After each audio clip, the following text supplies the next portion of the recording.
అందరికీ praise lord. అందరికీ happy Christmas. శ్రీయేసుండు జన్మించే రెయ్యేలు, శ్రీయేసుండు జన్మించే రెయ్యేలు, నేడు పాయాక బెత్లెహేము యూరిలో, నేడు పాయాక బెత్లెహేము యూరిలో. కన్నీయ మరియమ్మ గర్భమందున, కన్నీయ మరియమ్మ గర్భమందున, ఇమ్మానుయేలనిడే నామమందున, ఇమ్మానుయేలనిడే నామమందున. శ్రీయేసుండు జన్మించే రెయ్యేలు, శ్రీయేసుండు జన్మించే రెయ్యేలు, నేడు పాయాక బెత్లెహేము యూరిలో, నేడు పాయాక బెత్లెహేము యూరిలో. సత్రమందున్న పశువుల శాలయందున, సత్రమందున్న పశువుల శాలయందున, దేవపుత్రుండు మనుజుండాయనందున, దేవపుత్రుండు మనుజుండాయనందున. శ్రీయేసుండు జన్మించే రెయ్యేలు, శ్రీయేసుండు జన్మించే రెయ్యేలు, నేడు పాయాక బెత్లెహేము యూరిలో, నేడు పాయాక బెత్లెహేము యూరిలో. పట్టిపొత్తి గుడ్డలతో చుట్టబాడి, పట్టిపొత్తి గుడ్డలతో చుట్టబాడి, పశుల తొట్టెలో పరుండబెట్టబాడి, పశుల తొట్టెలో పరుండబెట్టబాడి. శ్రీయేసుండు జన్మించే రెయ్యేలు, శ్రీయేసుండు జన్మించే రెయ్యేలు, నేడు పాయాక బెత్లెహేము యూరిలో, నేడు పాయాక బెత్లెహేము యూరిలో. మరొక పాట పాడుకుందాం. అందరూ మెచ్చిన అందాల తార, అవనికి తెచ్చెను వెలుగుల మేడ, అందరూ మెచ్చిన అందాల తార, అవనికి తెచ్చెను వెలుగుల మేడ. Christmas happy Christmas, happy happy Christmas, Christmas merry Christmas, merry merry Christmas. హో Christmas happy Christmas, happy happy Christmas, Christmas merry Christmas.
ప్రభునామానికి మహిమ కలుగును గాక.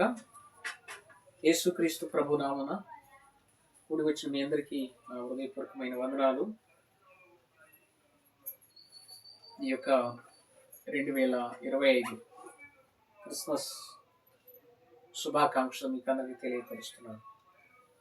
దేవుని కృపను బట్టి దేవుడు మనలను కనికరించి కాపాడి ప్రాణభిక్ష పెట్టి మనలను సజీవు లెక్కలో ఉంచి ఈ సంవత్సరం అంతా కాపాడిండు. అందుకు మనం ఎంతైనా కృతజ్ఞులమై ఉన్నాం. అయితే అదే సమయంలో మా విషయంలో మేము కొంత దుఃఖము బాధగా ఉన్నప్పటికీ ఆయన పనిని కొనసాగింపజేయడానికి దేవుడు సహాయం చేసిండు. గత సంవత్సరం నాన్న మా దగ్గర మా మధ్యలోనే ఉన్నాడు. ఈ సంవత్సరం ఆయన ఈ నెలలో 2వ తారీఖున ప్రభువునందు కన్ను మూశారు. మరి ఆయన లోటు మాకు కొంత బాధ కలిగిస్తున్నప్పటికీ దేవుని పనిని కొనసాగించడానికి దేవుడు మాకు సహాయపడుతున్నాడు. అందుని బట్టి దేవుణ్ణి స్తుతించ బద్దులమై ఉన్నాం. అలాగే మీరందరూ కూడా మా కోసం ప్రార్థన చేయవలసిందిగా ప్రభు పేట మనవి చేస్తున్నాం. మరి క్రిస్మస్ సందర్భంగా ఒక అర్ధగంట సేపు దేవుని వాక్యాన్ని ధ్యానం చేసుకొని ముగించుకున్నాం. దయచేసి గమనించండి. పరిశుద్ధ గ్రంథమైన బైబిల్లో నుండి లూకాసు వార్త 2వ అధ్యాయము 1 నుండి 14 వచనాలు ఉన్నటువంటి భాగాన్ని చదువుకొని వాక్యాన్ని ధ్యానం చేసుకున్నారు. లూకాసు వార్త 2వ అధ్యాయము 1 నుండి 14 వచనాలు ఉన్నటువంటి భాగాన్ని చదువుకొని వాక్యాన్ని ధ్యానం చేసుకున్నాం. 1వ వచనం చదువుతున్నాం. ఆ దినములలో సర్వలోకమునకు ప్రజాసంఖ్య రాయవలనని కైసరు ఐగుస్తు వలన ఆజ్ఞాయను. ఇది కురేనియా సిరియా దేశమునకు అధిపతి అయి ఉన్నప్పుడు జరిగిన మొదటి ప్రజా సంఖ్య. అందరూ ఆ సంఖ్యలో వ్రాయబడుటకు తమ తమ పట్టణములకు వెళ్ళిరి. యోసేపు దావీదు వంశములోను గోత్రములోను పుట్టినవాడు గనుక తనకు భార్యగా ప్రదానము చేయబడి గర్భవతి అయ్యుండిన మరియతో కూడా ఆ సంఖ్యలో వ్రాయబడుటకు గలిలయలోని నజరేతు నుండి యూదయలోని బెత్లెహేమనబడిన దావీదు ఊరికి వెళ్ళెను. వారక్కడ ఉన్నప్పుడు ఆమె ప్రసవ దినములు నిండెను గనుక తన తొలిచూలు కుమారుని కని పొత్తిగుడ్డలతో చుట్టి సత్రములో వారికి స్థలము లేనందున ఆయనను పశువుల తొట్టిలో పరుండబెట్టెను. ఆ దేశంలో కొందరు గొర్రెల కాపరులు పొలములో ఉండి రాత్రి వేళ తమ మందను కాచుకొనుచుండగా ప్రభు దూత వారి యొద్దకు వచ్చి నిలిచెను. ప్రభు మహిమ వారి చుట్టూ ప్రకాశించినందున వారు మిక్కిలి భయపడిరి. అయితే ఆ దూత భయపడుకుడి, ఇదిగో ప్రజలందరికీ కలుగబో మహా సంతోషకరమైన సువర్తమానము నేను మీకు తెలియజేయుచున్నాను. దావీదు పట్టణమందు నేడు రక్షకుడు మీ కొరకు పుట్టి ఉన్నాడు. ఈయన ప్రభు అయిన క్రీస్తు. దానికి ఇదే మీ కానవాలు. ఒక శిశువు పొత్తిగుడ్డలతో చుట్టబడి ఒక తొట్టిలో పండుకొని ఉండటం మీరు చూచెదరని వారితో చెప్పెను. వెంటనే పరలోక సైన్య సమూహము ఆ దూతతో కూడా నుండి సర్వోన్నతమైన స్థలములలో దేవునికి మహిమయు ఆయనకిష్టులైన మనుషులకు భూమి మీద సమాధానమును కలుగునుగా కని దేవుని స్తోత్రము చేయుచుండెను. చిన్న ప్రార్థన చేసుకున్నాం. ప్రార్థన. మహాపరిశుద్ధుడా, ప్రేమగల తండ్రి, దయగల దేవ, కృపగల రాజా, సర్వానికి ఉన్నతుడమైన దేవానికి వందనాలు, స్తోత్రాలు. సర్వోన్నతమైన స్థలములలో దేవునికి మహిమాను అయినా దేవదూతలు మిమ్మల్ని స్తుతించినట్లుగా అయినా మిమ్మల్ని స్తుతించే ధన్యతను మీరు మాకు ఇచ్చావు. అందుని బట్టి మీకు వందనాలు. రాజులకు రాజు, ప్రభువులకు ప్రభు, రక్షకుడు, పాప పరిహారకుడు, ప్రపంచానికి దేవుడు తండ్రి. అందుని బట్టి మనసారా మిమ్మల్ని స్తుతిస్తున్నాం. ఈ దీనులకు, దౌర్భాగ్యులకు, అపాత్రులకు, అయోగ్యులకు మాకు దేవుడిగా ఉన్నందుకు మిమ్మల్ని స్తుతించుకుంటున్నాం. మాకు చాలిన దేవుడిగా ఉన్నావు దేవా, నీకు వందనాలు, స్తుతులు, స్తోత్రాలు. మరి ఈ సమయాన్ని మీరు మాకు అనుగ్రహించావు. మమ్మల్ని సజీవ లెక్కలుంచావు. మమ్మల్ని మీ సన్నిధికి నడిపించుకున్నావు. నీకు వందనాలు. నీ బిడలుగా నీ సన్నిధిలో నిలబడే ధన్యతనిచ్చావు దేవా, నీకు స్తోత్రాలు. అల్పున్నైనా నన్ను జ్ఞాపకం చేసుకోండి. నైనా చదవబడిన వాక్యం ద్వారా కొన్ని శ్రేష్టమైన తలంపులు ఇవ్వండి. మీకు నైనా మీ గొప్ప నామాన్ని మేము గుర్తించడానికి సహాయం చేయండి. మా జీవితాన్ని మీకు యోగ్యంగా నిలబడుకోవడానికి సహాయం చేయండి. ప్రత్యేకంగా మమ్మల్ని మీ చేతులకు అప్పగించుకోండి. వాక్యం వింటున్న మా ప్రియులందరినీ మీ చేతులకు అప్పగించుకోండి. మీ వాక్యంతో వారిని ముద్రించండి.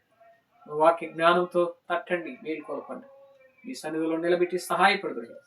యేసుక్రీస్తు నామములో ప్రార్థించి అడిగి వేడుకుంటున్నాను తండ్రి, ఆమేన్. మనం చదువుకున్న వాక్యంలో లూకా గారు రాస్తూ, ఆ దినములలో సర్వలోకమునకు ప్రజా సంఖ్య వ్రాయవలనని కైసర ఐగుస్తు వలన ఆజ్ఞాయను ఉన్నాడు. ఆ దినములలో అంటే ఏ దినములలో, ఏ రోజులు? ఆ దినములలో అంటే ఆ రోజులలో, ఆ దినములలో అంటే ఆ రోజులలో, ఏ రోజులలో అని మనం ప్రశ్నించుకుంటే, రోమా సామ్రాజ్య కాలంలో సీజర్ అగస్టిన్ అనే రాజు పరిపాలించినటువంటి పరిపాలన కాలంలో ఆ రోజుల్లో ఏం జరిగింది అంటే, జనాభా లెక్కలు రాయాలని సీజర్ అగస్టిన్ అనే రాజు ఆజ్ఞ ఇచ్చారు. సిరియా దేశానికి కురియాను అధిపతి అయ్యున్న కాలంలో జనాభా లెక్కలు వ్రాయడం ఇదే మొదటిసారి. అందరూ ఆ లెక్కలో తమ పేర్లు నమోదు చేయించుకోవడానికి ఎవరి గ్రామాలకు వాళ్ళు వెళ్ళిపోయారు. వాళ్ళు ఏ గ్రామంలో ఉన్నారో చూడండి ఒకసారి. 4వ వచనం, యోసేపు దావీదు వంశములోను గోత్రములోను పుట్టినవాడు గనుక తనకు భార్యగా ప్రదానము చేయబడి గర్భవతి ఉండిన మరియతో కూడా ఆ సంఖ్యలో వ్రాయబడుటకు గలిలయలోని నజరేతు నుండి యూదయలోని బెత్లెహేము అనబడిన దావీదు ఊరికి వెళ్ళి. ప్రభు ఎక్కడ ఉండాలని వ్రాయబడింది అంటే నజరేతులో ఉండాలి.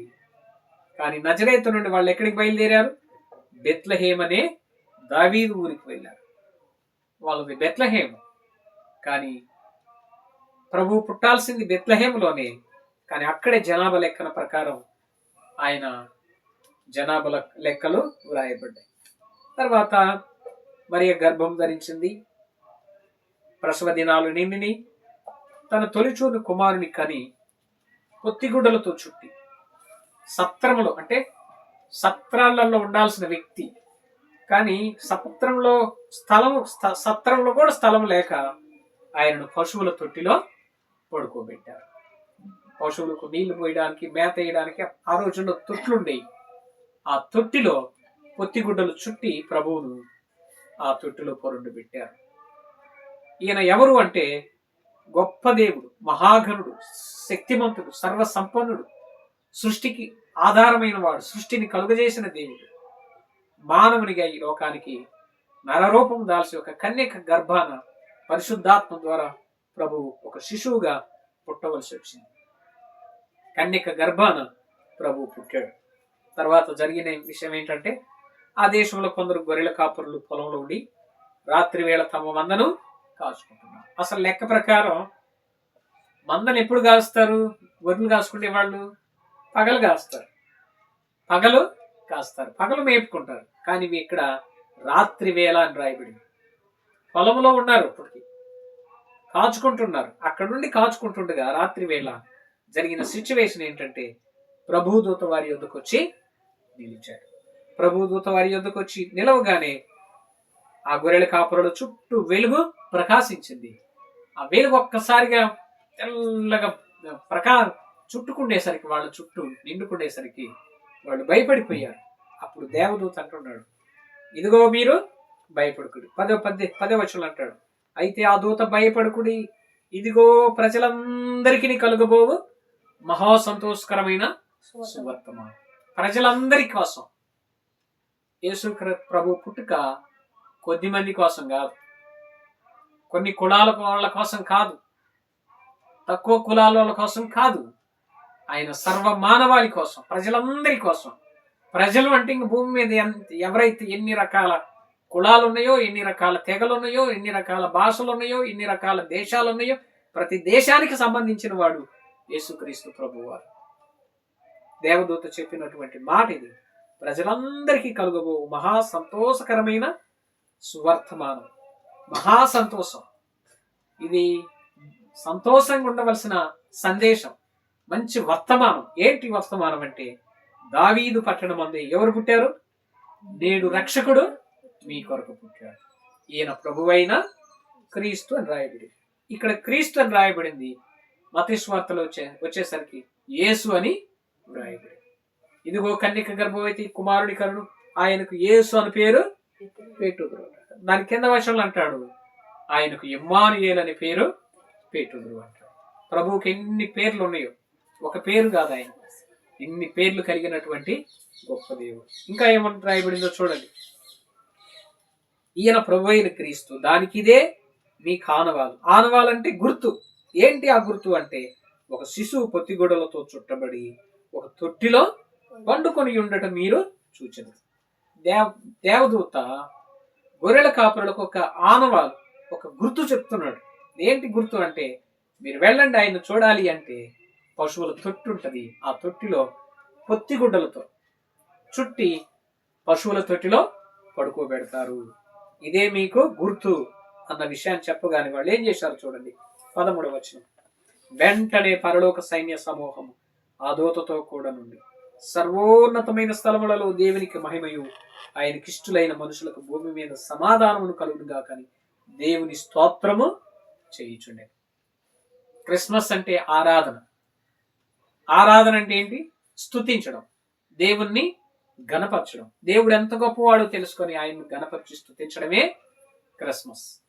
క్రిస్మస్ అనేది క్రీస్తు యొక్క ఆరాధన, యేసుక్రీస్తు యొక్క ఆరాధన. మరి ఈ యేసుక్రీస్తు యొక్క ఆరాధనలో మనం నేర్చుకునే పాఠం ఏంటంటే, ఆయన మనం స్తుతించాలంటే ఆయన ఎంత గొప్పవాడై ఉన్నాడో మనం తెలుసుకోవాలి.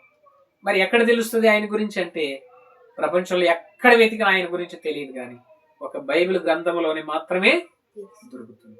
బైబిల్ గ్రంథం ఏంటిదంటే, దీనికి పరిశుద్ధ గ్రంథం అని వ్రాయబడింది.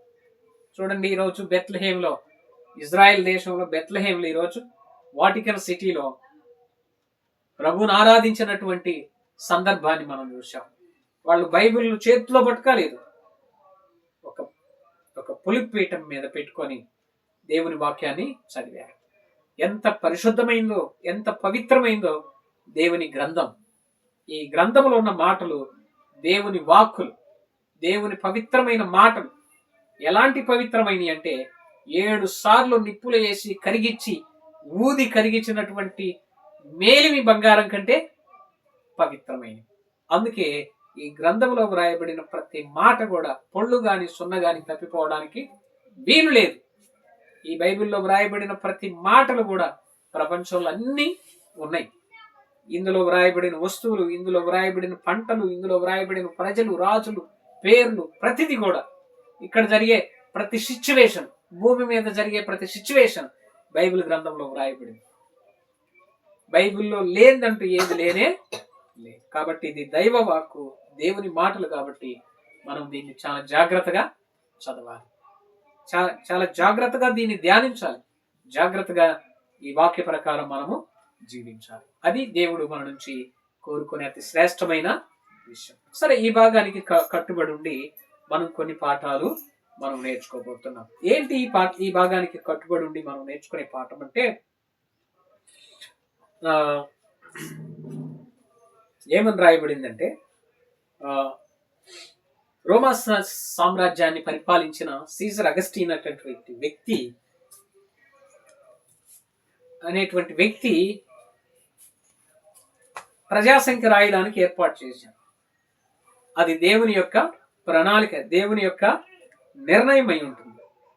ఆ ప్రజాసంఖ్య రాయబడకపోతే ప్రభు తప్పింపబడేవాడు కానే కాదు.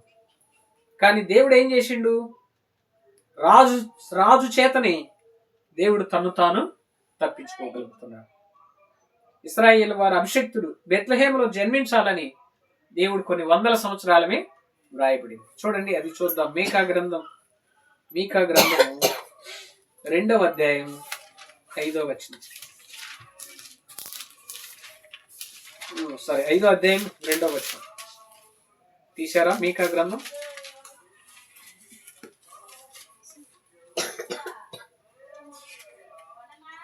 మీకా గ్రంథం 5వ అధ్యాయం 2వ వచనం అంటాడు, బెత్లెహేము ఎఫ్రాతా, యోదావారి కుటుంబములలో నీవు స్వల్ప గ్రామమైనను నా కొరకు ఇశ్రాయేలును ఏలబోవాడు నీలో నుండి వచ్చును.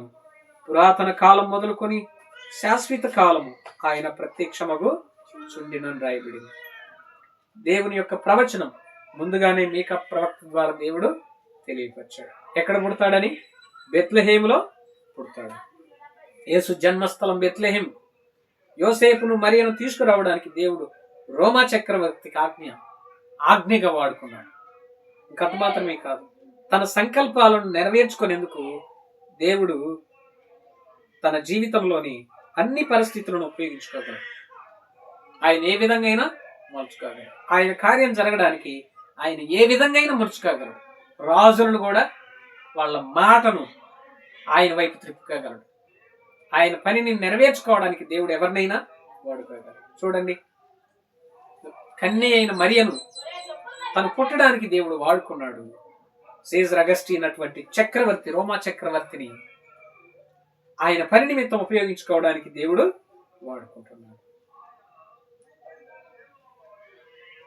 హెబ్రీలో ఉన్నటువంటి బెత్లెహేం అంటే రొట్టెల ఇల్లు అని అర్థం, జీవాహారం అని అర్థం. యేసు ప్రభు అన్నాడు, నేను జీవాహారం అన్నాడు యోహాను సువార్త. ఈ ఆహారం తినవాడు ఇంకెన్నటికి చనిపోడు అన్నాడు. యేసుక్రీస్తు ప్రభు ఆహారంగా వచ్చాడు, నిజమైన పానంగా వచ్చాడు, మన కోసం రక్షకుడుగా వచ్చాడు. కాబట్టి ప్రధానంగా మనం గుర్తించాల్సిన విషయం ఏంటంటే ఆయన యొక్క ప్రణాళికను ఆయన ఏ విధంగా మలుచుకోగలడు అన్న సత్యాన్ని మనం నేర్చుకుంటున్నాం. సరే, ఈ భాగానికి కట్టుబడి ఉండి మనం గుర్తించే విషయం ఏంటంటే చూడండి, లూకాసు సువార్త 2వ అధ్యాయం 6వ వచనం. 6వ వచనం ఏమన్నాడు?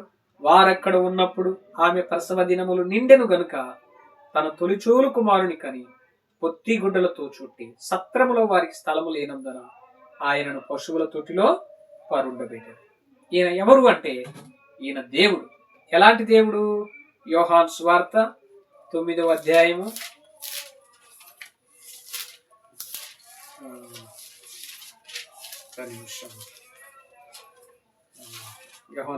రోమాపత్రిక 9వ అధ్యాయం, రోమాపత్రిక 9వ అధ్యాయము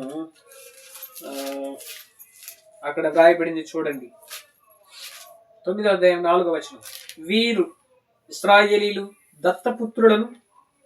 దత్తపుత్రత్వమును మహిమయు నిబంధనను ధర్మశాస్త్ర ప్రధానమును అర్చనాచాదారులు వాగ్దానములను వీరివి. 5వ వచనం అంటాడు, పితరుడు వీరి వారు శరీరమును బట్టి క్రీస్తు వీరిలో పుట్టాడు. ఎక్కడ పుట్టాడు? శరీరాన్ని బట్టి యేసుక్రీస్తు ప్రభు ఇశ్రాయేలీయుల సంతానంలో, దావీదు వంశంలో, దావీదు గోత్రంలో పుట్టాడు. ఇంకా చూడండి, శరీరమును బట్టి క్రీస్తు వీరిలో పుట్టాడు. ఎవరిలో పుట్టాడు?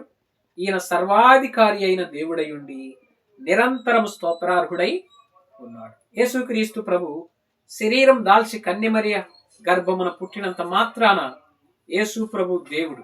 చాలా మంది దేవుడు కాదంటారు, కానీ యేసుక్రీస్తు ప్రభు దేవుడిగా రావాల్సి వచ్చింది. ఆయన సర్వానికి అధికారి అన్నమాట. అందుకంటాడు, సర్వాధికారి అయిన దేవుడయ్యుండి నిరంతరము స్తోత్రార్హుడు. దేవుడు అనేవాడు కొద్ది కాలం స్తుతించబడి ఆగిపోయేవాడు కాదు, నిరంతరము స్తుతించబడేవాడు.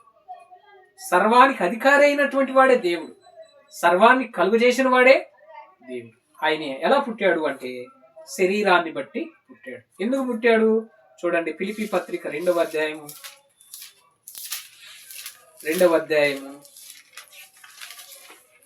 వచనం. 2వ అధ్యాయం 6వ వచనం. ఆయన దేవుని స్వరూపము కలిగిన వాడై ఉండి, ఎవరైనా యేసుక్రీస్తు ప్రభు ఆయన దేవుడు, ఆయన దేవుని స్వరూపము కలిగిన వాడై ఉండి దేవునితో సమానంగా ఉండుట విడిచిపెట్టకూడని భాగ్యమని ఎంచుకొనలేదు గాని మనుషుల పోలికగా పుట్టి దాసుని స్వరూపము ధరించుకొని తన్ను తానే రిక్తునిగా చేసుకొని ఉన్నాడు. నేనెవరు? దేవుడు, సర్వశక్తిమంతుడు, సర్వాంతర వ్యామి. కానీ ఈయన ఏం చేసిండంటే దేవుడుగా ఉండడం ఆయనకి ఇష్టపడలే. మానవులను రక్షించడానికి మానవునిగా రావాల్సి వచ్చింది. కన్య గర్భాన ఒక శిశువుగా మనిషి పోలికగా పుట్టాడు. దాసుని స్వరూపం ధరించుకున్నాడు. దాసుడి కన్నా ఒక నీడన్నుంటది, కానీ యేసుక్రీస్తుకి ఏ నీడ లేదు. సత్రంలో స్థలము లేదు, పశువుల తొట్టిలో పడుకోబెట్టారు. ప్రపంచమంతా కలుగు చేసింది ఆయన అయితే ఆయనకే స్థలం లేదు. మానవులు అన్నిటికీ స్థలాలు ఇస్తున్నారు కానీ దేవునికి చోటు ఇవ్వట్లేదు. ఎంత దౌర్భాగ్యమైన స్థితి. అన్నిటికి ఇస్తున్నారు, బట్టలకి ఇస్తున్నారు, తిండికి ఇస్తున్నారు, అన్ని హంగులకి ఇస్తున్నారు, ఆర్భాటాలకు ఇస్తున్నారు, నాటికలకి ఇస్తున్నారు, సినిమాలకు ఇస్తున్నారు, షికార్లకు ఇస్తున్నారు, అన్నిటికీ సమయం ఇస్తున్నారు. కానీ దేవుని మాటలు వినడానికి మానవునికి సమయం ఇవ్వట్లేదు. సమయం ఇవ్వట్లేదు, స్థలం ఇవ్వట్లేదు, చోటు ఇవ్వట్లేదు. చూడండి, ఒక చోట మార్కు సువార్తలో వ్రాయబడింది కదా, పక్షవాయువు గలవాడేటువంటి వాడు మంచంలో ఉంటే అతన్ని బాగు చేయడానికి లోపలికి వెళ్ళాలని చూస్తే చుట్టూ గుంపులు కూడుకొని ఉన్నారు, లోపలికి వెళ్ళే అవకాశం లేదు. కానీ వాళ్ళు ఏం చేశారు తెలుసా? ఆ పింకులు ఇప్పి ఆ పక్షవాయువు గలవాడిని అలాగని కిందకి దించిండ్రు. దేవుడు అతనిని స్వస్థపరిచాడు. ఎక్కడ చోటు ఇవ్వట్లేదు, దేవునికంటే చోటు లేదు. దేవునికంటే దేవుని మాట అంటే పెడచెవిని పెడుతున్నారు, లెక్క చేయట్లేదు. మాకు తెలుసులే అన్నట్లుగా నిర్లక్ష్యంగా వ్యవహరిస్తున్నారు. ప్రియమైన సహోదరి సోదరుడా, దేవుడు యేసుక్రీస్తు, చాలా మంది దేవుడని ఆడుంది రాయబడింది అంటారు. ఎన్నో వచనాలు బైబిల్లో యేసుక్రీస్తు దేవుడని వ్రాయబడింది. కాబట్టి ఆయన సర్వాంతర్యామి, సర్వానికి ఉన్నతుడు, సర్వాధికారి అయిన దేవుడై ఉండి నిరంతరం స్తోత్రార్హుడై ఉన్నాడని రాయబడింది. చూడండి, ఫిలిప్పీ పత్రిక 2వ అధ్యాయం 7వ వచనం అంటాడు, మనుషుల పోలికగా పుట్టి దాసుని స్వరూపము ధరించుకొని తన్ను తానే రిక్తునిగా చేసుకున్నాడు. అంటే రిక్తుడిగా అంటే తగ్గించుకోవాలి. ఇంకా చూడు 8వ వచనం, మరియు ఆయన ఆకారం ఉన్న మనుషుడిగా కనబడి మరణము పొందినంతగా, శిలువ మరణం పొందినంతగా విధేయత చూపిన వాడై తన్ను తాను తగ్గించుకున్నాడు. యేసుక్రీస్తు ప్రభు ఒక కన్యక గర్భాన శిశువుగా, ఒక మనిషిగా, మానవునిగా ఎందుకు పుట్టాల్సి వచ్చిందంటే, బైబిల్ ప్రకారం ఆది మానవులైన ఆదాములు అవ్వలు చేసిన పాపానికి శిక్ష వచ్చింది. ఆ శిక్ష నుంచి మానవుడు తప్పింపబడాలి అంటే బలులు అర్పించాలి. అవి గొర్రెలు, మేకలు, ఎడ్లో, పావురాలు. కానీ దేవుడు కొన్ని రోజులకు ఆ బలులు ఇవ్వడం ఇష్టపడలేదు. ఎన్ని బలులు ఇస్తారు? ఒక వ్యక్తికి బలి ఇవ్వాలంటే 2 బలులు ఇవ్వాలి. 2 కోడిని ఇవ్వాలనుకో, 2 కోడి దూడలు ఇవ్వాలి, 2 ఎద్దులను దేవుడికి బలి ఇవ్వాలి. ఏంటి? ఒకటి యాజకుని కోసం, రెండవది వచ్చిన పాపి కోసం. యాజకుడు శుద్ధి అయితే గాని యాజకుడు లోపలికి వెళ్ళడానికి వీలు లేదు.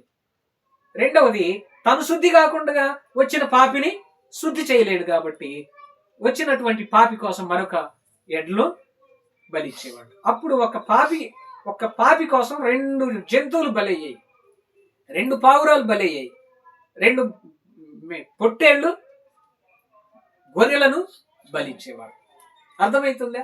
దేవుడు ఇలా ఇష్టపడక సర్వమానవాళి కోసం ఆయనే బలివ్వడం కోసం, తన రక్తం చిందించడం కోసం యేసుక్రీస్తు ప్రభు ఈ లోకానికి అర్థించాడు. అందుకే 8వ వచనం అంటాడు, ఆయన ఆకారమందు మనుషుడిగా కనబడి, అనగా శిలువ మరణం పొందినంతగా. శిలువ మరణం అంటే చిన్నగా బొజ్జగించుకుంటూ తీసుకెళ్లి కొట్టుకుంటూ వెళ్ళేది కాదు. ఎంతో కఠినంగా, క్రూరత్వంగా ప్రభు శిక్షను అనుభవించాడు. శిలువ మరణం అంటే భయంకరమైంది. అంత భయంకరమైన శిక్షను అనుభవించాడు ఆయన. ఆయన పుట్టింది ఎందుకంటే ఆయన శిలువ మరణము అనుభవించాలి. ఘోరమైన శ్రమలు అనుభవించి చనిపోయి ఏం చేయాలి? సమాధి చేయబడాలి. సమాధి చేయబడ్డమే కాదు, ఇంకా సమాధిలో నుండి మళ్ళా తిరిగి లేచాడు. యేసు ప్రభు పుట్టుకలో ఈ 4 ఉన్నాయి. ఒకటి పుట్టడమే కాదు, రెండవది మరణించాడు. మరణించడమే కాదు, మూడవది పునరుద్ధానుడై సమాధి నుండి మళ్ళా తిరిగి లేచాడు. యేసు ప్రభు లాగా సమాధిలో నుండి చచ్చిపోయి తిరిగినోడు ఎవడు లేనే లేడు. ఒకవేళ ఉండుంటే పెద్ద ప్రచారాలే చేద్దరు, కానీ చేసే అవకాశాలు లేక యేసు ప్రభు లాగా చెప్పడానికి అవకాశం లేనటువంటి పరిస్థితులు ఎదురయ్యాయి. బల్యాలతో పొడుచుకొని, ఈటెలతో పొడుచుకొని చచ్చిపోవడం కాదు, వాళ్ళు చంపుకోవడం కాదు, కానీ యేసుక్రీస్తు ప్రభు క్రూరంగా యూదుల చేత కొట్టబడి శిలువ శ్రమలు అనుభవించాడు. తలపైన ముళ్ళ కిరీటం, ముఖం మీద ఉమ్మి, ఈ చొక్కా ఇప్పేసి ఆ ఒట్టి పైన అంటే ఆ శరీరం మీద ఈ కొరడ వేసి కొట్టినప్పుడు ఆ శరీరం అంతా చీల్చబడింది. అలా చీల్చబడకపోతే ప్రభు రక్తం చిందించబడదు. అందరూ చిందిస్తే అది పవిత్రత ఉండదు. యేసు ప్రభు పరిశుద్ధుడు కాబట్టి పరిశుద్ధ రక్తమే ఒక పాపిని పవిత్రపరచగలదు, శుద్ధి చేయగలదు. అందుకే పాత నిబంధన కాలంలో యాజకుడు తన్ను కోసం ముందు ఒక బలి అర్పించేవాడు, తను శుద్ధి చేసుకునేవాడు, తర్వాత వచ్చిన పాపిని శుద్ధి చేసి పంపేవాడు.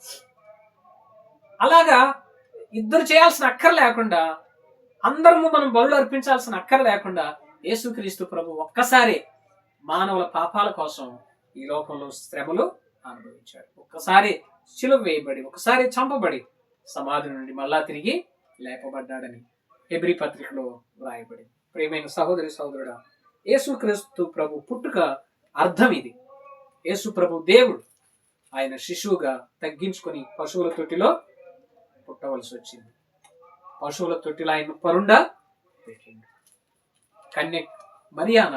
కన్య మరియ గర్భమున ప్రభు పుట్టాడు. అంత మాత్రమే కాదు, ఈ భాగంలో చూడండి, లూకా సువార్త 2వ అధ్యాయం 8వ వచనం అంటాడు, గొర్రెల కాపరులకు కూడా దేవుడు తన గురించి తెలియపరచుకున్నాడు. ఏంటి గొర్రెల కాపరులకు తెలియపరచుకున్నది? ఒకటి, భయపడకుడని అభయం ఇచ్చాడు. భయపడుతున్నారు వీళ్ళు, భయపడకుడి అని అభయం ఇచ్చాడు. మనం కూడా కొన్నిసార్లు భయపడతాం, రకరకాల పరిస్థితులు బట్టి భయపడతాం. అనారోగ్యాన్ని బట్టి, కష్టాన్ని బట్టి, శ్రమను బట్టి, అవమానాన్ని బట్టి, నిందలను బట్టి, శత్రుత్వాన్ని బట్టి, వ్యతిరేకతలను బట్టి మనం భయపడతాం. కానీ దేవుడు నువ్వు భయపడొద్దు అని అభయం ఇచ్చే గొప్ప దేవుడు. రెండవది ఏమన్నాడు? ప్రజలందరి కోసం జరిగే కార్యం ఇది. క్రిస్మస్ అంటే ప్రజలందరూ చేసుకునేది, ఒక క్రైస్తవులనే కాదు, ప్రతి ఒక్కరూ ప్రపంచం అంతటి కోసం యేసుక్రీస్తు ప్రభు పుట్టాడు. ఇదిగో మీ కులం కోసమే నేను పుట్టినాను అనలేదు ఆయన. సర్వ మానవాళి కోసం ప్రభు పుట్టాడు. ఒక కులానికి ఆపాదించకూడదని దేవుని వాక్యం మనకు తెలియపరుస్తాం. మూడవది ఏమన్నాడు? ఈయనెవరు అంటే సంతోషకరమైన వార్త. ఇది సువార్త, సంతోషకరమైంది. ఇది దుఃఖంతో కూడింది కానే కాదు. ప్రభు పుట్టాడు అంటే మనకెంత మేలుంది అన్న విషయాన్ని భక్తులు మనకు తెలియపరుస్తున్నారు. ఇంకా చివర్లో ఇంకా ఏమన్నాడు? ప్రజలందరికీ కలుగుబో మహా సంతోషకరమైన సువర్తమానం. ఇంకా అంత మాత్రమే కాదు, 11వ వచనం అంటాడు, దావీదు పట్టణమందు నేడు రక్షకుడు మీ కొరకు పుట్టాడు. ఎవరి కోసం? మీ కొరకు. అంటే మీ కొరకు అంటే మన కొరకు. కొంతమంది ఏంటంటే మీ దేవుడు అంటారు కదా. మీ దేవుడు మా దేవుడు కాదు, దేవుడు ఒక్కడే. ప్రపంచానికి అంతటికి దేవుడు ఒక్కడే. ప్రపంచానికి ఎంతమంది సూర్యులు ఉన్నారు? 4 5. సూర్యుడు ఒక్కడే కదా. అలాగే ప్రపంచానికి సూర్యుడు ఒక్కడు ఉండగా దేవుడు ఎందుకు ఒక్కడు కాడు అన్న విషయాన్ని మనము అర్థం చేసుకోవాలి. కాబట్టి ఈ ప్రపంచానికి అంతటికి దేవుడు ఒక్కడే. ఆ దేవుడు ఎవరంటే పరిశుద్ధుడై ఉండాలి. ఆ దేవుడు ఎవరంటే పాపాన్ని పరిహరించేవాడై ఉండాలి. ఆ దేవుడు ఎవరంటే మన పాపాల కోసం తన రక్తం చిందించిన వాడై ఉండాలి. ఆ దేవుడు ఎవరంటే చిందించడమే కాదు, చనిపోయి సమాధి నుండి తిరిగి లేపబడిన వాడై ఉండాలి. ఇంకా ఆ దేవుడు ఎవరంటే మనలను సృష్టించిన వాడై ఉండాలి. దేవుడు అంటే ఈయన. దేవునికి ఉండే లక్షణాలు సృష్టించడం, పాపి కోసం ప్రాణం పెట్టడం, రక్తం చిందించడం. ఇంకంత మాత్రమే కాదు, ఒకే ఒక దేవుడు. ప్రపంచానికి అంతటికి ఒకే దేవుడు. దేవుణ్ణి ఒక గుడికి, ఒక గోపురానికి మనం పరిమితం చేయలేము. ఆయన సర్వాంతరవ్యామి, సర్వానికి ఉన్నతుడు, సర్వశక్తిమంతుడు, సర్వాన్ని కలుగు చేసిన దేవుడు. మానవులమైన మనలను పుట్టించిన దేవుడు ఆయన. మట్టి తీసుకొని ఆ మట్టి బొమ్మకు జీవం పోసి మానవుణ్ణి తయారు చేసిన దేవుడు. చూడండి, మనం చనిపోతే మన శరీరం మట్టి, మనం మట్టిలో నుండి తీయబడ్డాం కాబట్టి ఎన్నిసార్లు స్నానం చేసినా మట్టి వస్తూనే ఉంటుంది, రాదా? మట్టి ఖచ్చితంగా వస్తుంది. ఎందుకు? ప్రయాణం వల్ల 2 రోజులు స్నానం చేయలేదు అనుకోండి, భయంకరమైన స్మెల్ వస్తుంది మన శరీరం. అంత మాత్రమే కాదు, ఇలా మనం రుద్దినప్పుడు ఆ మట్టి ఉండలుండలుగా లేచి వస్తుంది. ఎవరు పోసిండ్రు మన మీద? మనం పోసుకున్నామా? లేదు. మనం మట్టి నుండి తీయబడ్డాం కాబట్టి మన శరీరం మట్టి. కానీ దేవుడు మనకు ఆత్మ అనేది ఒకటి ఇచ్చాడు లోపల. ఈ ఆత్మకు శిక్ష ఉంది. మనం పాపంలోనే చనిపోతే రేపు నరకానికి వెళ్ళిపోతాం. ఆ పాప శిక్షను తప్పించుకోవాలంటే యేసుక్రీస్తు ప్రభువును మనము నమ్మాలి. ప్రభువా, నేను పాపి, నాయనా నన్ను రక్షించే రక్షకుడు నువ్వు తండ్రి, నన్ను సృష్టించిన సృష్టికర్త అని చెప్పి ప్రభు పాదాలు పట్టుకొని ప్రభువును స్తుతించి ప్రార్థన చేసి పశ్చాత్తాపడితే దేవుడు మనల్ని క్షమించి తన రక్తంతో మనలను కడిగేవాడు. యోహాను పత్రికలు అంటాడు, యేసు రక్తము ప్రతి పాపముల నుండి మనలను పవిత్రులుగా చేస్తుంది. పరిశుద్ధమైన రక్తమే పాపాలు తీసేస్తుంది, కానీ పరిశుద్ధత లేని రక్తం వల్ల పాపం పోనే పోదు. మంచి నీళ్ళ వల్ల మురికి పోద్ది, కానీ మురికి నీళ్ళ వల్ల మురికి కడిగేసుకోలేదు. మంచి నీళ్లతోని మురికిని కడిగేసుకోగలం. అలాగే పరిశుద్ధుడైన యేసు ప్రభువుని పాదాలు పట్టుకుంటే మన పాపాలన్నీ తీసివేస్తాడు, తొలగించి వేస్తాడు, క్షమించి వేస్తాడు, కడిగి వేస్తాడు, శుద్ధి చేస్తాడు. తన బిడ్డలుగా మనల్ని మార్చుకొని ఈ లోకాన్ని విడిచిపెట్టిన తర్వాత తన రాజ్యానికి మనల్ని వారసులుగా చేసుకుంటాడు. ప్రభు అన్నాడు, నేను పై నుండి వచ్చిన వాడను, మీరు భూ సంబంధి అన్నాడు. నేను పై వాడను, మీరు కింది వాడను. మనం భూమి మీద ఉంటాం, కానీ దేవుడు పరలోకంలో నుండి వచ్చాడు. మరియా గర్భం ధరించినప్పుడు దేవదూత వచ్చి ఏం చెప్పారు? మరియా భయపడకు. తెల్లటి వెలుగు రాగానే ఆమె భయపడిపోయింది, ఏందోనని కేకలు వేసింది. కానీ దేవదూత అన్నాడు, మరియా నీ పరిశుద్ధాత్మ వలన గర్భము ధరించుతావు. ఒక కన్యక గర్భము ధరించడం అంటే దేవుని కార్యం. ఇది ఆయన ఇష్టం వచ్చినట్లు ఆయన మానవులు రక్షించుకోవడానికి ఆయన ఏ విధంగా అయినా మార్చుకోగలడు. నువ్వెవడు అడగడానికి? ఇది ఎట్లా సాధ్యమైంది, ఎట్లా పుడతారు పిల్లలు? ఇదేమో సైన్స్ పరకం కాదు. అసలు మనం బ్రతికినామంటే అది దేవుని కృప, మనం ఆరోగ్యంగా ఉన్నామంటే అది దేవుని దయ. నీ వల్ల నా వల్ల మనం ఏమీ చేయలేము. మన ప్రాణాన్ని మనం కాపాడుకోలేము. మన ప్రాణాన్ని దేవుడే కాపాడాలి. మనల్ని పోషించేది ఆయన, మనల్ని బలపరిచేది ఆయన, మనల్ని క్షేమంగా ఉంచేది ఆయన, మనల్ని సంవత్సరం అంతా కాపాడి దేవుడు. అంతేకాని వ్యర్థమైన ప్రశ్నలు వేసి వ్యర్థ తప్పు పద్ధతులు, తప్పు సిద్ధాంతాలు, తప్పు బోధలు చేసి ప్రజలను ఇబ్బందులు పెట్టొద్దు. దయచేసి గమనించండి, యేసుక్రీస్తు నిజమైన దేవుడు, ఆయన రక్షకుడు, పాప పరిహారకుడు, సర్వాంతర్యామి, నిరంతరము స్తోత్రాలు. బ్రతికినప్పుడు ప్రభువును స్తుతిస్తాం. ఒకవేళ ప్రభు మనల్ని పిలుచుకుంటూ ఈ లోకాన్ని విడిచిపెడితే ఆత్మతో పరలోకంలో ప్రభువును స్తుతిస్తూ ఉంటాం. ప్రభువును నమ్మిన బిడ్డ ఇక్కడ స్తుతిస్తాడు, పరలోకంలో కూడా స్తుతిస్తాడు. ప్రభువును నమ్మని బిడ్డ ఇక్కడ స్తుతించడు, పరలోకంలో స్తుతించలేదు. ఇంకెక్కడ ఉంటాడంటే నిత్య నరకంలో ఉంటాడు. బగబగ మండుతూ కాలిపోతూ కేకలేస్తాడు. అక్కడ అల్లరి, భయంకరమైన దాహం వేస్తుంది. ఆ శిక్షను తట్టుకోలేక అయ్యో అయ్యో అని అలమటించుకోవాలి. దేవుడు ఆ శిక్షను తప్పించడానికి యేసుక్రీస్తు ప్రభు ఈ లోకానికి, పరిశుద్ధమైన దేవుడు, గొప్ప దేవుడు, ఆకాశ మహాకాశాలు పట్టజాలని దేవుడు ఈ లోకానికి అర్పించాడు. అది క్రిస్మస్ అని. అంతేకాని మనం ఏదో పండగ చేసుకోవాలని ప్రభు పుట్టలేదు. ప్రభువును నమ్ముకోవాలని, ప్రభువును అంగీకరించాలని, ప్రభు పాదాలు పట్టుకొని పశ్చాత్తాపడాలని, మనం శుద్ధి చేయబడాలని, కడగబడాలని, ఆయన రక్తంలో మనం శుద్ధి చేయబడి ఆయన బిడలుగా రక్షింపబడాలని ప్రభు ఇష్టపడి ఒక కన్య గర్భమున మానవునిగా, ఒక శిశువుగా తన రూపాన్ని మార్చుకొని వచ్చాడు. దాసునిగా వచ్చాడు, గుర్తుపట్టలేనంతగా వచ్చాడు. కనీసం ఆయనకు సత్రంలో కూడా స్థలం లేదు. సృష్టినే కలుగు చేసిన ఆయనకు ఆయన ఉండడానికి స్థలం లేదు. అంత దీనత్వంగా ప్రభు. అందుకే ఎస్పి బాలసుబ్రహ్మణ్యం గారు ఒక పాట పాడింది, ఎంతో దీనాతి దీనం. ఆయన పుట్టుక ఎంత దయనీయమైంది, అంత దీన స్థితిలో ప్రభు మన కోసం ఈ లోకానికి వచ్చాడు. దేవుడు దేవుడిగా వస్తే మనం తట్టుకోలేము. ఎందుకు అంటే దేవుని యొక్క మహిమ ప్రకాశానికి మనం బ్రతుకుతాం, అసలు చూడలేము. అసలు బతికే పక్కన పెట్టండి. చూడండి, దేవుడు కలుగు చేసిన సృష్టిలో సూర్యుడిని మన కళ్ళతో మధ్యాహ్నం పూట కళ్ళతో చూడలేము. మరి దేవుడు కలుగు చేసిన సృష్టినే చూడలేకపోతే సృష్టికర్తను ఎలా చూడగలం? కానీ మనల్ని రక్షించాలి అంటే ఆయన తన రూపాన్ని మార్చుకోవాల్సి వచ్చింది. ఎంతో మంది రూపాలు మార్చుకున్నారు.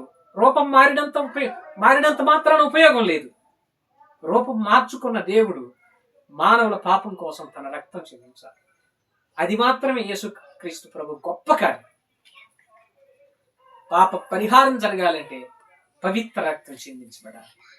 యేసు ప్రభు మాత్రమే తన రక్తాన్ని మన కోసం చెందించాడు. అందుకే ఆయన దేవుడని మనం పూజిస్తున్నాం, ఆరాధిస్తున్నాం, గణపరుస్తున్నాం. అలాంటి కృపను పరిశుద్ధాత్మ దేవుడు మనకు అనుగ్రహించుగాక. చిన్న ప్రార్థన చేసుకొని ముగించుకున్నాం. ప్రార్థన చేసుకున్నాం. మహాపరిశుద్ధుడా, ప్రేమగల తండ్రి, దయగల దేవ, కృపగల రాజా, అత్యున్నతుడా, సర్వశక్తిమంతుడు, సర్వాంతర్వ్యామి, సర్వజ్ఞాని, ఆయన సకలాశీర్వాదములకు కారణభూతుడు తండ్రి. నిరంతరం స్తోత్రార్హుడు అయిన దేవానికి స్తోత్రాలు. నిజమైన దేవుడు తండ్రి, నీకు స్తోత్రాలు తండ్రి. మానవులమైన మమ్మలను రక్షించడానికి మానవునికి రావాల్సి వచ్చింది. కన్య గర్భంలో పరిశుద్ధాత్మ ద్వారా మీరు గర్భంగా ఈ లోకంలో ఉద్భవించావు. మీ రూపాన్ని మార్చుకున్నాం, మీ అవతారాన్ని మార్చుకున్నాం. సూర్యుడిని కలుగు చేసిన నీవు తండ్రి ఒక బాలుడిగా, ఒక పశు శిశువుగా ఈ లోకంలో ఉద్భవించావు. మీరు రూపం మార్చినంత ఉపయోగం లేదు, కానీ మీరు రూపం మార్చుకోవడమే కాదు, మా పాపాల కోసం మీ రక్తాన్ని చిందించావు. అదే మానవులకు పెద్ద రక్షణ ప్రభు, అదే పాప క్షమాపణ, అదే మోక్షానికి తీసుకెళ్లేది ప్రభు. ఇంత గొప్ప సత్యాన్ని మా దృష్టికి తీసుకొచ్చినందుకు నీకు వందనాలు చెల్లిస్తాను. ఇత్తబడిన వాక్యానికి నేను కట్టి ఫలింపు చేయండి. ఈ బిడ్డలుగా మమ్మల్ని బలపరుచుకొని సహాయం చేయండి. యేసుక్రీస్తు నామములో ప్రార్థించి అడిగి వేడుకుంటున్నాను తండ్రి. ఆమేన్. Praise the lord.